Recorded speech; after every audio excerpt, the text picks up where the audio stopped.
On Palm Sunday, the 29th of March 1461, two armies would meet here in the fields of Towton, just south of York. The Lancastrian army of Henry VI and the Yorkist forces of Edward IV would face off to decide who would rule England. Contemporary sources tell us 100,000 men packed these fields and 28,000 of them would never leave again. But how true is that? What do we really know about Britain's bloodiest battle?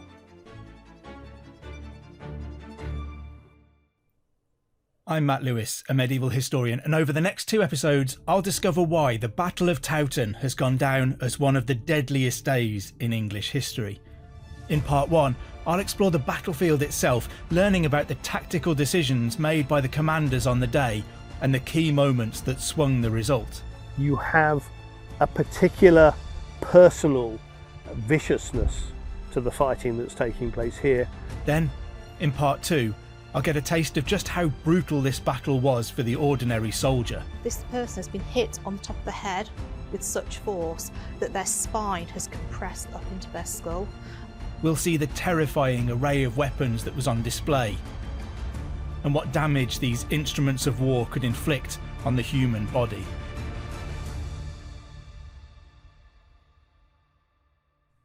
By 1461, England had been locked into civil war for 6 years, a period of conflict we now call the Wars of the Roses.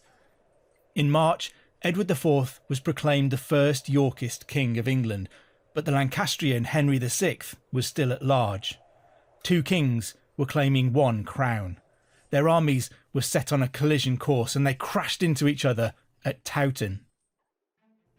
I've come to meet Chris Berendt, chairman of the Towton Battlefield Society, to find out exactly what happened next. So Chris, we've come to this pretty exposed, windy, inhospitable spot on the top of a ridge at Towton. Why are we here? Why does this feature in the tale of the battle? Essentially, it's the position you want to be in control of. We have the Yorkist forces coming up from London. We have the Lancastrians based in York, moving south to intercept the army, and this is the place that they end up. And it's always windy here, and on the day it was not only even stronger than it is today, but it was snowing as well. You've got a good view of the road that's coming up from the south. It's protected on the east side by marshland. It's protected on the west by a river. This is the location that you would want to control the road, to dominate the landscape. To see everybody coming. And so who does secure this land? Who takes this piece of ground? So Edward IV and the Yorkist army, this is the area where Edward marshals his men and prepares them for battle. And the Lancastrian troops for Henry VI, they're marshalled on the far field. And it is from here that they then advance towards the main part of the Lancastrian force. And that starts with a commander, Lord Falkenberg, part of the Neville family, who support Edward's claim. He takes the archers forward, and it's the archers who start the battle. And if you want, we can wander down and have a look where that will happen. Definitely, that would be wonderful. So Edward IV has very early got the advantage. He's taken the high ground and he's operating from an initial advantage in the battle. Yes, absolutely. Archers still formed a major part of English armies during this period, and hundreds of arrowheads have been found on this battlefield. So this is where Edward sends his first detachment to really begin the engagement of the Battle of Towton. Yes. Under Lord Falkenberg, he sends the archers down and they position themselves on this part of the field, and they are able to start launching volleys of arrows up onto the Lancastrian forces on the ridgeline ahead of us. And with the help of the wind, they're well within range. For the Lancastrian archers replying, the problem they have with the wind is it knocks their arrows short. And so the balance of casualties is in favour of the Yorkists, and in the end the Lancastrians need to move forward. The archers will move back, and the real hand-to-hand combat would have started.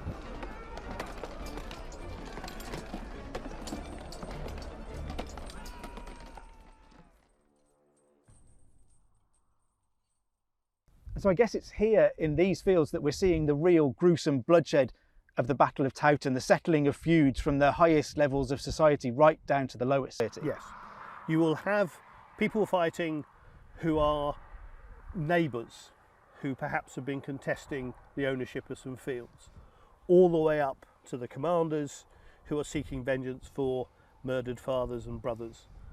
And so you have a particular personal viciousness to the fighting that's taking place here that you perhaps haven't seen in France. So everything seems to be going in the Yorkist favour at the moment. Does it continue to go their way?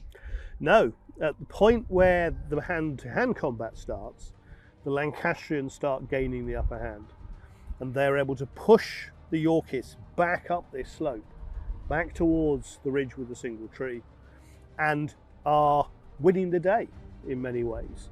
They do seem to be able to dictate what's going on. Edward, who's on the battlefield, has to put his own body on the line and gets into the fighting where it's thickest, trying to shore up his own men, trying to keep the line from not collapsing. Edward IV's presence on the battlefield was a major advantage for the Yorkists, as well as a potential risk.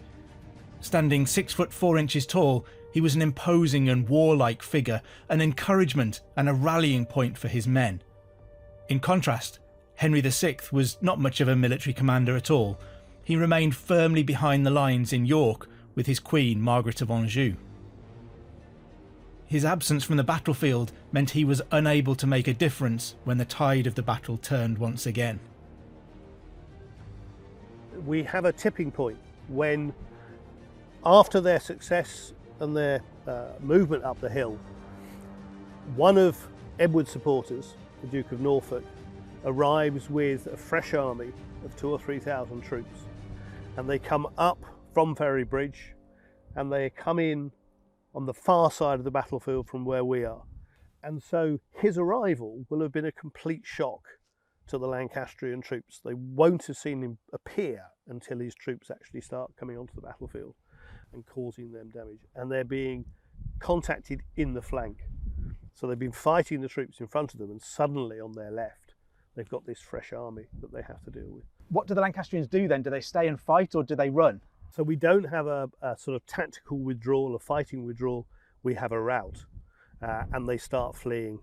But a great many, because of the natural lie of the land and the approach of of Norfolk's troops, are pushed across westerly down into an area on the western side of the battlefield where they encounter the Cockbeck River. And that is a scene, according to the accounts, of particular carnage. Was Norfolk's late arrival always part of the grand Yorkist battle plan? We don't think so. Norfolk was in his 60s and was quite frail, and actually dies of natural causes later in the year. And so it's more likely that he arrives when he does because he may not have been able to move his troops forward as quickly because of his own sort of impediments and infirmity, but also he may simply have been held up in crossing the River Aire back at Ferrybridge and then getting the troops up here, so that by the time he does get here, the battle's been going on for perhaps a couple of hours. So for all of their strategic planning and the early victories, the Battle of Towton was won by an accident? Absolutely. The timing of Norfolk, which is about 3 o'clock, based on the accounts, is critical. And if he'd been further delayed, Edward may already have lost the battle. And so it is a decisive point when he arrives.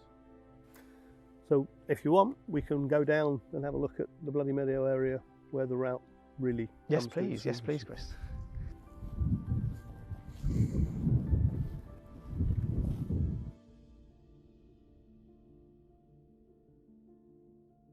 So essentially, in fleeing from the battle, they're coming down the gully on the far side and they come into an area which at the moment looks quite dry and not too bad, but at the time of the battle was essentially a lake.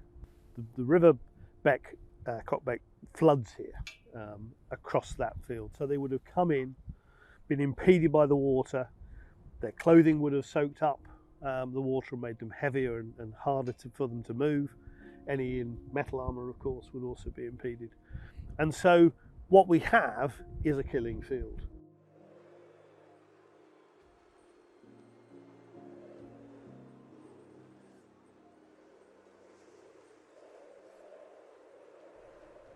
It's easy to imagine the panic that would have gripped the fleeing Lancastrians as thousands of them became trapped here, the Yorkist pursuers bearing down from behind and the river in front of them. It must have been a pretty terrifying experience to have fled from a battlefield that you were losing, pursued by a victorious enemy baying for your blood, and then be confronted by this watery obstacle. If you made it past the arrows and the swords and the maces that were trying to do you to death there, you still had water to negotiate that was desperately trying to drown you. Yeah, absolutely right. And of course, we have to consider that the armies were drawn from all over the country. So a great many of the men fleeing in this direction wouldn't know there was a river here that they were going to suddenly encounter. And there are accounts of both in this area but also other parts of the Cockbeck River where so many are trying to get across and fall in and drown that other soldiers are able to run over their dead bodies and flee over these bridges of bodies.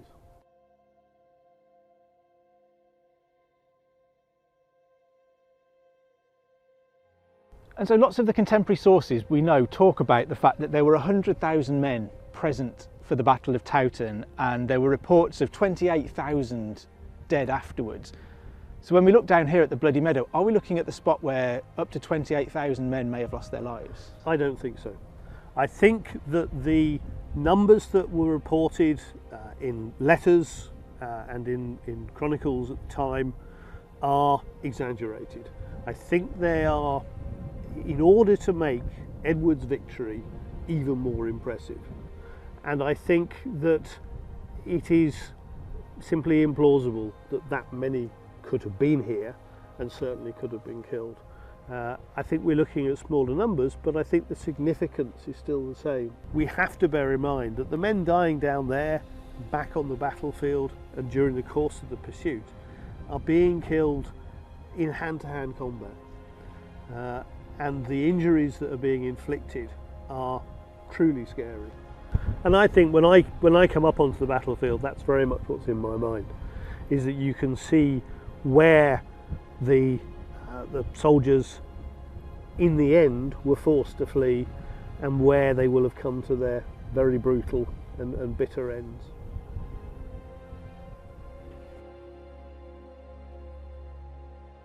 Towton is frequently billed as the bloodiest battle ever to take place on English soil. The numbers involved are hotly debated, but seem less important when you're here. Every man would have been terrified, fighting and fleeing for their lives. Whether it was hundreds, thousands or tens of thousands, being here really drives home the horrors of the Battle of Towton. In the next episode, I'll have the chance to get up close with some of the real victims of Towton found in a grave pit here on the battlefield. We'll reconstruct the horrifying final moments of these soldiers and get hands-on with the weapons that brought them down. Thanks for watching this video on the History Hit YouTube channel. You can subscribe right here to make sure you don't miss any of our great films that are coming out. Or if you are a true history fan, check out our special dedicated history channel, historyhit.tv. You're going to love it.